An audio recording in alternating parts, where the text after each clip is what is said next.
احمد پور شرکیہ سے ہمارے نمائندے محمد خالد نواز خان کی رپورٹ کے مطابق اسسٹنٹ کمشنر احمد پور شرکیہ محمد نوید حیدر نے عوامی شکایات اور مسائل کے حل کے لیے اپنے دفتر میں پبلک ڈائلنگ ڈے کے دوران شہریوں سے ملاقات کی۔ اس موقع پر بڑی تعداد میں شہریوں نے زمینوں کے تنازعات، سرکاری محکموں میں زیر التوا امور، فلاحی اسکیموں اور مقامی ترقیاتی مسائل سے متعلق اپنی درخواستیں پیش کیں۔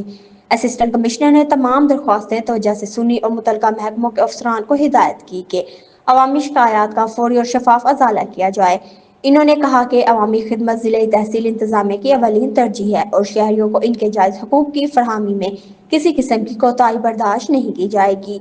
محمد نوید حیدر کا کہنا تھا کہ حکومت کی ہدایت کے مطابق ہر جمعرات کو پبلک ڈائلنگ کے دوران شہریوں کی شکایات سنی جاتی ہیں تاکہ لوگوں کو اپنے مسائل کے حل کے لیے دفتروں کے چکر نہ لگانے پڑیں۔ انہوں نے مزید کہا کہ انتظامیہ عوام کے ساتھ مسلسل رابطے میں ہے اور ترقیاتی منصوبوں میں شفافیت، تیز رفتاری اور بہتری لانے کے لیے عملی اقدامات کیے جا رہے ہیں۔